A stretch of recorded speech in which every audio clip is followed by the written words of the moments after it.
Karena ternyata para polisi itu yang gerebek itu tuh malah menyetubuhi Carla dan juga teman-temannya. Lebih sadisnya lagi, oknum polisi itu mengabadikan momen mereka bersetubuh lewat video ketika menikmati tubuhnya Carla yang saat itu tuh berusia 13 tahun. Hai kawan Nona, thank you udah klik video ini. Sebagai seorang wanita, pernah sekali saja dijamah oleh seseorang tanpa konsen atau persetujuan kita sendiri. Tuh rasanya benar-benar bikin sakit hati, sedih, marah, dan trauma. Apalagi harus mengalami ruda paksa sebanyak 43.200 kali oleh laki-laki hidung belang. Bahkan wanita ini harus menjadi budak seks ketika masih berusia 12 tahun setelah ditipu oleh penyalur kerjanya. Nggak cuman itu, dia juga harus melayani 30 lelaki hidung belang setiap hari dan mendapat berbagai penganiayaan dari para lelaki jahat tersebut. Ini adalah kisah kelamnya Carla Jacinto. Bagaimana hal ini bisa terjadi? Yuk kita bahas kronologi kisah kriminal kali ini.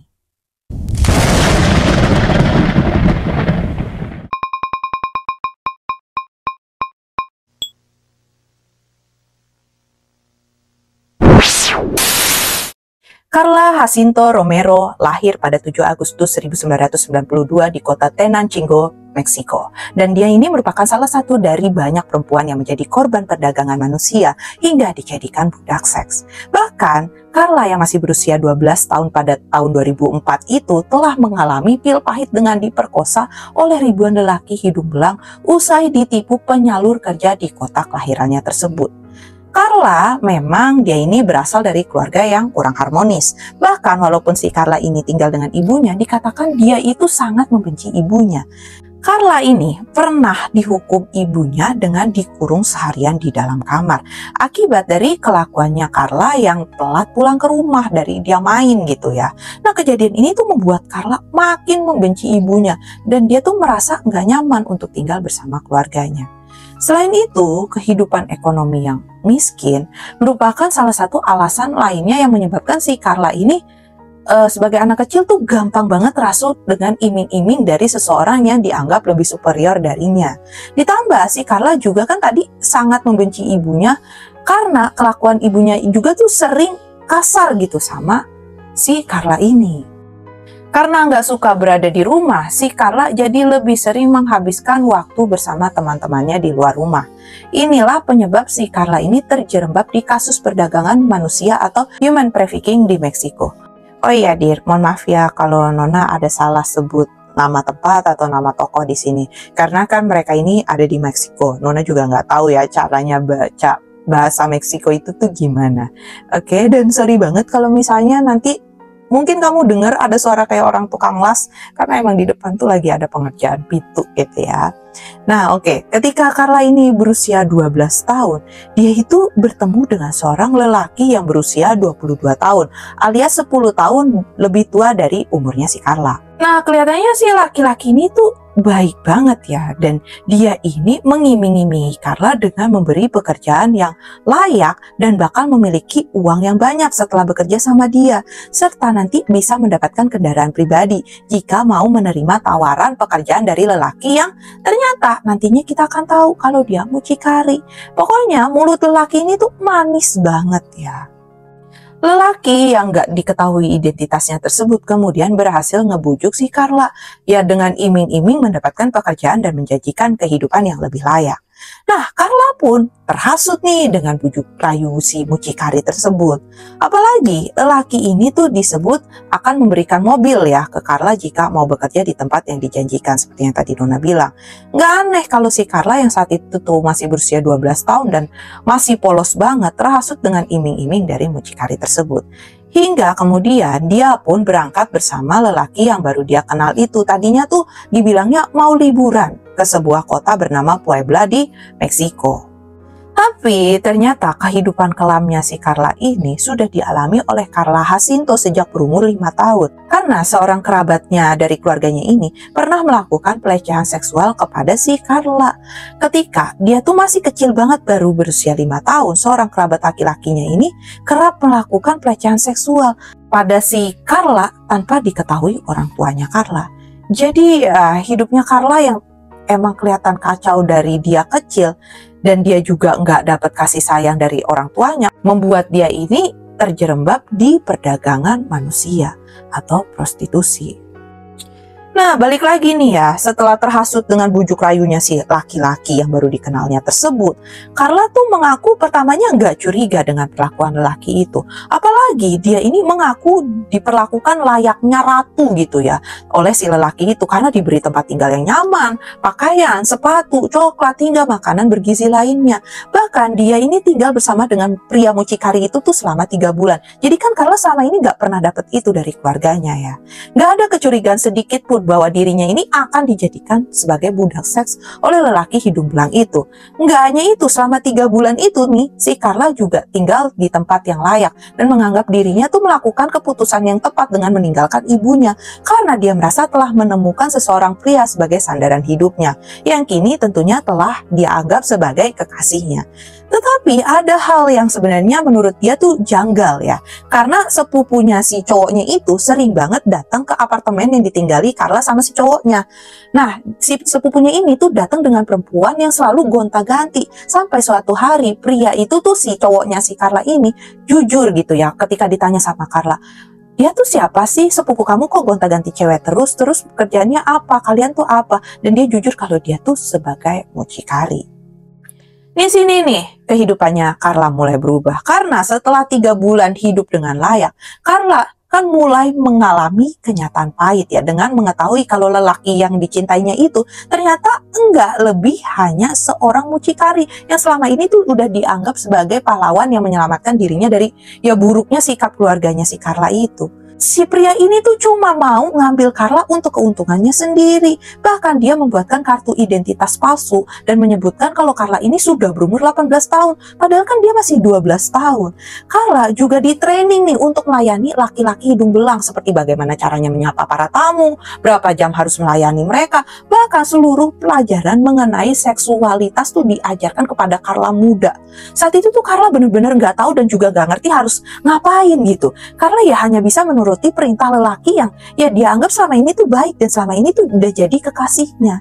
Kemudian si Carla ini dikirim ke salah satu kota terbesar di Meksiko yang bernama Guadalajara ya. Nah, disinilah kehidupan Carla tuh berubah total, karena ternyata dia tuh telah terjun di dunia prostitusi.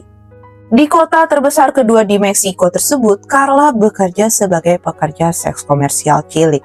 Dia melayani lelaki hidung belang mulai pukul 10 pagi hingga tengah malam. Anak 12 tahun ya. Bahkan dia ini dipaksa harus bisa melayani puluhan lelaki setiap harinya. Sehari-hari dia ini diperbudak oleh bos prostitusi. Hal ini pun berbanding terbalik ya dengan keinginan yang beranggapan akan bekerja di perusahaan atau tempat kerja yang bagus, yang layak gitu. Gak hanya itu aja, selama bekerja seminggu sebagai pelacur cilik di Guadalajara, dia ini kemudian dipindahkan ke beberapa kota lainnya. Jadi pindah-pindah nih si Carla. Bahkan nama Carla disebut-sebut sangat diminati para mucikari di berbagai kota di Meksiko. Dengan begitu, dia pun sering dikirim ke berbagai kota untuk melayani lelaki hidung belang.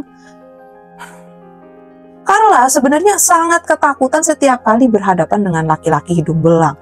Ya karena itu Carla tuh hanya bisa menutup mata karena ngeri akan apa yang mereka lakukan. Tapi ya Carla hanya budak prostitusi. Dia tuh terlalu muda untuk melawan. Dia nggak bisa apa-apa. Menjadi budak seks merupakan pekerjaan yang nggak bisa dibayangkan oleh Carla. Nggak pernah dia bayangin ya. Bahkan saking parahnya, ia tuh malah budak bagi lelaki hidung belang, alih-alih mendapatkan pekerjaan yang layak. Ya Carla malah tinggal di tempat yang sangat memprihatinkan. Mulai dari rumah bordil, motel di pinggir jalan, hingga sering mangkal di pinggir jalan raya. Kehidupan berat yang dialami Carla ini tuh sering membuat dirinya tuh berpikir untuk mengakhiri hidupnya. Dia tuh berkali-kali pengen. Gitu ya.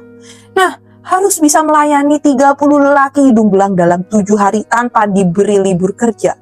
Ya begitulah ya kehidupan Carla sehari-hari selama menjadi PSK cilik di usianya yang ya masih 12 tahun. Selain itu, dia juga mendapatkan cacian hingga kekerasan fisik dari lelaki yang hanya mengandalkan hawa nafsunya mereka itu. Mulai dari pemukulan, dijabak, diludahin, ditendang, hingga disetrika oleh lelaki hidung belang, merupakan hal-hal yang sering banget dialami oleh Carla. Bahkan lebih parahnya, Carla sempat mendapat perlakuan enggak manusiawi dari lelaki hidung belang dengan yang memukuli dia tuh pakai rantai.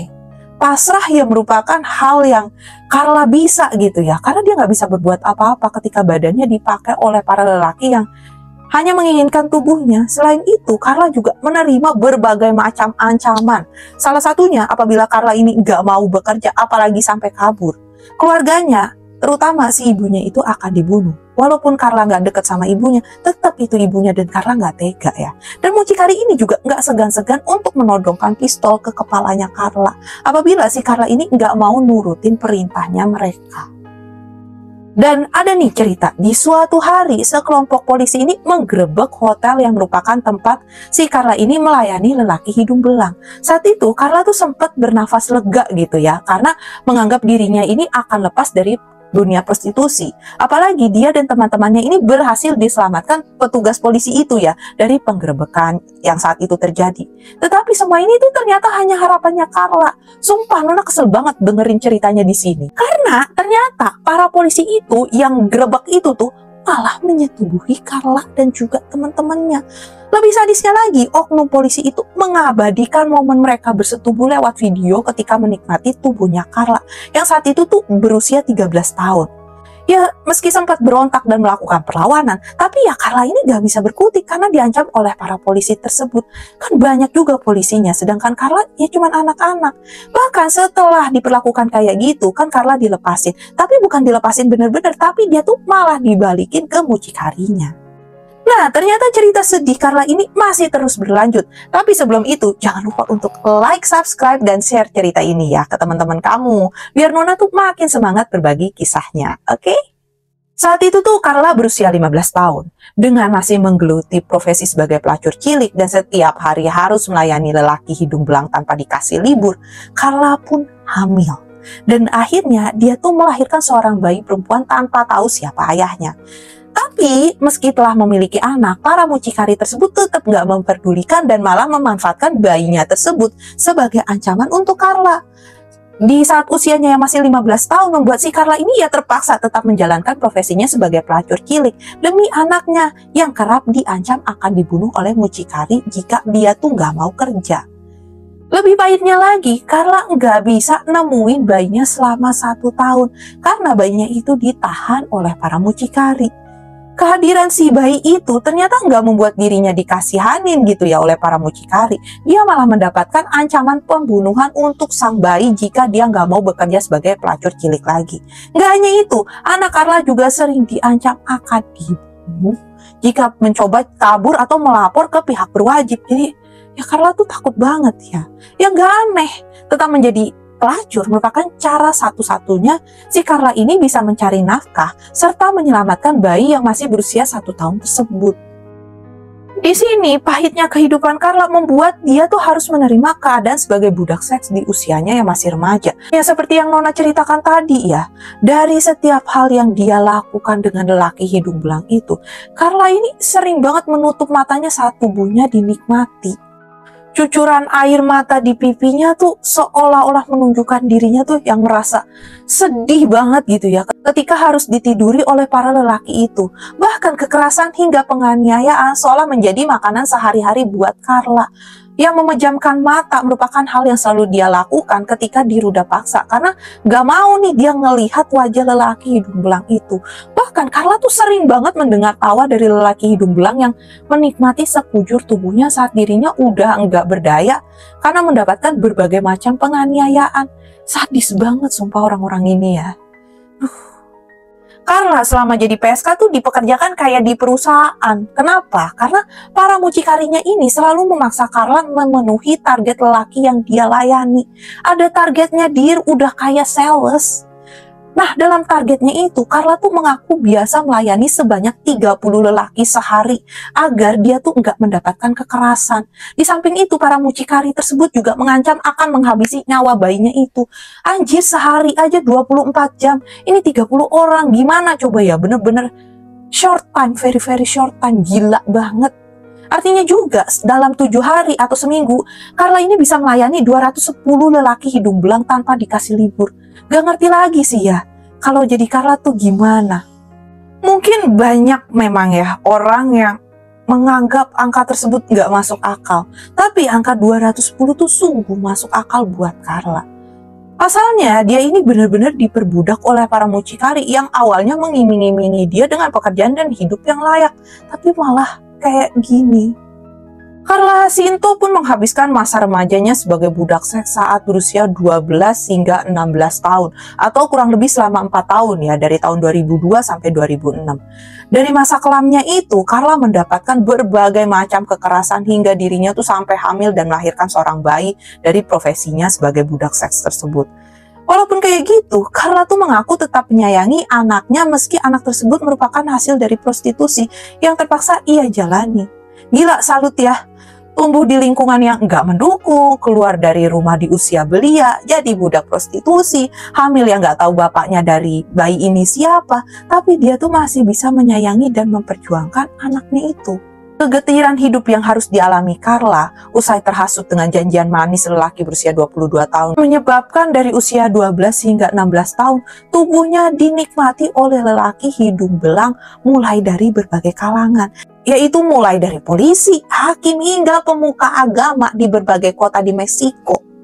Wow, berbagai macam profesi sampai pemuka agama ini orang pada nggak takut kena penyakit apa gimana ya? Nggak habis pikir sumpah Nona. Masa kelam Carla Jacinto sebagai budak seks selama 4 tahun pun akhirnya berakhir ya. Dia ini akhirnya diselamatkan oleh polisi Mexico City saat melakukan operasi anti perdagangan manusia pada tahun 2006. Nah, kali ini polisinya beneran nyelamatin si Carla ya, nggak kayak polisi sebelumnya. Gak kebayang banget Nona gimana sih traumanya ya jadi si Carla ini. Orang-orang yang harusnya tuh bisa membantu dia, malah sebelum-belumnya tuh tega menggunakan tubuhnya hanya demi kesenangan nafsu sesaat mereka gitu. Mungkin menjadi pertanyaan Nona dan pastinya kalian semua ya, apakah Carla yang harus melayani lelaki hidung belang banyak banget itu nggak terjangkit penyakit seksual? Di sini nggak ada yang pernah memberitakan secara pasti tentang hal itu. Tetapi mungkin ini kan juga hal yang privasi banget ya untuk Carla. Setelah mengalami masa kelam dalam hidupnya, perempuan yang lahir di kota yang dijuluki sebagai kota perdagangan manusia tersebut menjadi aktivis anti perdagangan manusia di Meksiko hingga saat ini. Carla sering menyerukan di berbagai forum agar pemerintah serta instansi terkait di Meksiko ini bisa memberantas hingga menangkap orang-orang yang menjalani bisnis-bisnis haram yang ya bikin orang tuh sakit gitu ya para korbannya. Bahkan ia juga menyebut di era saat ini tuh anak-anak remaja sangat rentan terhasut dengan iming-iming mendapatkan pekerjaan yang merupakan kedok para mucikari tersebut. Hal itulah yang dia alami ketika menjadi budak seks selama 4 tahun lalu ya di saat dia remaja. Apalagi dia juga mengaku mengalami kekerasan di luar nalar manusia ketika dipaksa melayani lelaki hidung belang. Salah satu hal yang gak pernah dia lupakan adalah ketika tangannya sempat dibakar dengan besi panas karena dia tuh sempat melakukan perlawanan saat mau diperkaos. Hal inilah yang membuat Carla tuh menjadi aktivis anti perdagangan manusia agar gak ada hal yang dialaminya lagi ya, yang akan dirasakan oleh anak-anak remaja terkhusus di daerah Meksiko. Saat ini, selain menjadi aktivis anti perdagangan manusia, khususnya untuk anak di bawah umur, Carla juga telah menikah dan menjadi ibu dari anak-anaknya. Dia juga sudah melanjutkan sekolah. Ya, karena kan dia sempat putus sekolah ya, sekaligus dia tuh advokat aktif dalam menentang perdagangan manusia. Dia juga membuat penampungan untuk anak-anak yang menjadi korban seperti dirinya dulu untuk direhabilitasi. Oke, sekian kronologi kisah kehidupan dari Carla Jacinto Romero yang inspiratif banget. Pelajaran yang bisa kita ambil dari kisah Carla adalah keluarga merupakan ya fondasi utama gitu ya, di mana anak-anak tumbuh dan berkembang. Jadi ketika Tuhan sudah menitipkan anak, harus bertanggung jawab dengan mendidik dan menjaga sebaik-baiknya anak itu. Sehingga ya anak itu tuh mendapatkan arahan yang benar gitu. Dan satu lagi, jangan mudah percaya dengan omongan dan janji manis ya. Apalagi dari orang yang kita nggak kenal betul. Kalau menurut kamu gimana sih kisah kali ini? Kamu bisa langsung komen apa pendapatmu di bawah tentang kronologi kisah kriminal kali ini. Kamu juga bisa request di komen kasus-kasus apa yang mau Nona bahas, oke? Kalau kamu punya kisah yang menarik, boleh banget berbagi kisah kamu di email Nona di nonagaunmalam@gmail.com. Dan tentunya kalau kamu suka video ini, jangan lupa untuk like, subscribe, dan tekan tombol lonceng biar Nona nih makin semangat untuk menghadirkan kisah-kisah yang pastinya nggak kalah seru untuk dibahas. Bye!